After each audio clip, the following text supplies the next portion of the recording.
My name is Raymond Rowe. I am the steersman of the Prospect Lag, Locheirelag, which is a Cleveland-based branch of the Army of Jomsborg. That's the largest international army Viking organization on the planet.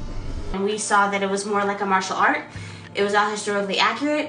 You had to actually train to be a part of this. Like, you couldn't just show up day one and start swinging steel at someone. Like, it's something you had to work up to, it's something you had to train to. I was firmly under the belief that we did not have time for a passion like living history and historical reenactment, and I didn't think that we could squeeze it into our life or do anything like that. And someone was like, no, we totally can, this is totally fine. It's like anything, everybody's busy, everybody has life and work and, you know, kids or responsibilities or whatever it is, and you ultimately make time for what's important to you. The beautiful thing about Jomsborg is that we have members from all over the world, different cultures and different backgrounds and different disciplines, and they might have a different twist. So when we go to an event, you can explore and you can learn and you can exchange ideas, and it's this beautiful relationship where, like, things are always evolving, and like you'll learn something new every time, whether it's about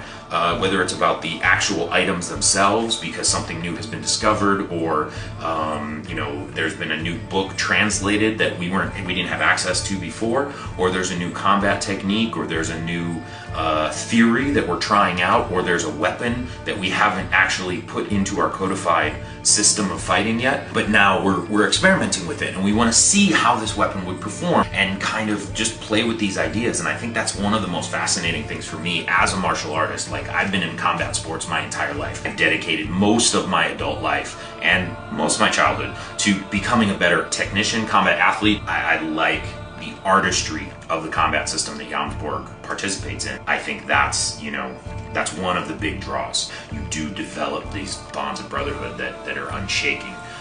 So we talk about a lot, like, you know, come for the swords, stay for the brotherhood. And it really does become a family, like, especially the people that you train with every week. Like, you're training with your lag, specifically your lag, every week for hours and hours at a time. You get to see them a lot more frequently than other people in your life, and you struggle and you sweat and you bleed and you cry together and you become family. So that when you go to these events with your lag, it's awesome because all these guys that you've spent months and months and months beating up on, and they're beating up on you, and you've got these bonds. Now you get to team up with them and fight other teams and fight other families and fight other Vikings.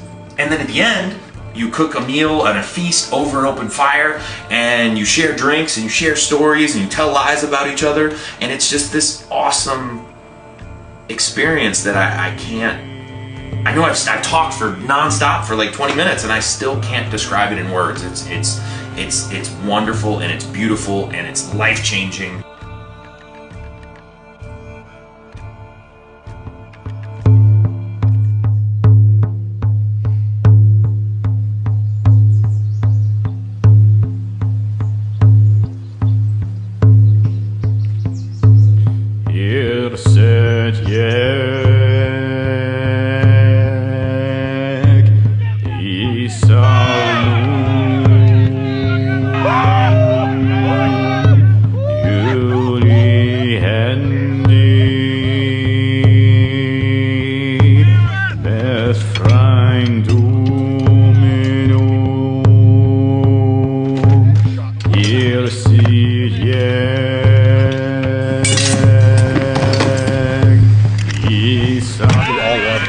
That's why we're here. People travel from all over. You know, I just picked up some dudes from Texas, you know, on my way here at the airport. So if you want to do something, just do it, you know, figure it out. Like, I literally just went online, like, sword fight, where? You know, I'm like, oh, right around the corner at this place. Okay, and then I started from there. Now I'm doing multiple types of sword fighting with a lot of different people, a lot of different groups.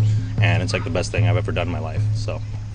I've had a lot of friends that have crossed over from some of the other sword fighting sports that I do, that have told me about the Viking stuff, and I obviously love Vikings, so I'm like, all right, I gotta check this out. I flew in from Charlotte, North Carolina.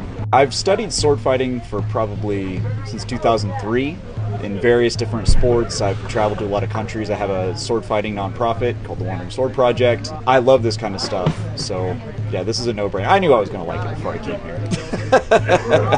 The intimate setting kind of adds to it. You know, everybody's friendly. Like, no one has any problem saying like, "Oh, hey, I don't know you. What's your name?"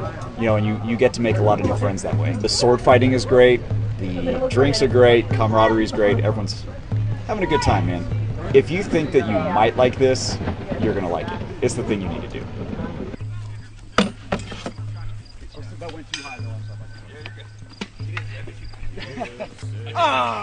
So I've known Ray, the steersman, for a long time through the music scene around Cleveland, and we saw him at the Ohio Viking Festival a couple of years ago. I was talking to him, and then she actually was the one that was like, "You need to talk to him," and we got to try to get in. And we always saw like the Vikings at the medieval fair and stuff like that, and I'm like, we got to do that. And so it was really cool that we actually got to experience it.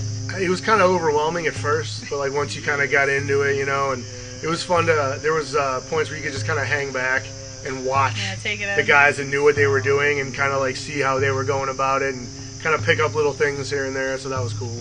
It's got to be the video games, I guess, right? Like Assassin's Creed and all those games where you're hiding, and that's her style. She likes to stealthy sneak up on people. It worked, man. Hide in the corner and wait till everyone else is doing something, and then just go in there and clean house. So. Yeah, they definitely like just when they brought us in, like it was just like we were always here. So we do appreciate it for sure. We appreciate that like our first event got to be something, you know, down the road from us, essentially. Yeah, and a little more like personal to the group. Yeah. You know? I'm a Viking age reenactor. I'm from Boston, Massachusetts. I met Ray about 4 years ago at an event back in Boston, and this whole reenactment thing just kind of becomes like this giant brotherhood of friendship. You meet people, you fight with people with live steel, and you just create these bonds and memories. And we go and travel all over the world. People have been to like Poland, I've been to Iceland, Germany. You go all over the place, and you meet people from all different cultures. And I've always been really inspired and interested in history and just like the history of violence of like man, and also it's definitely more intimate in the fact that like we're more closer as a family because we are the United States reenactment scene with a lot of other groups that are even not Jomsborg, and you know, we get together and we live this cultural lifestyle of the Viking age, and you know, like one moment we're fighting and at the next we're partying and playing drinking games, and it's great. I mean, it's awesome. What could you want, you know? Me and Ray are really focusing on like rising tide raises all ships. Like we want to really focus on including the other groups because there's so many near Cleveland.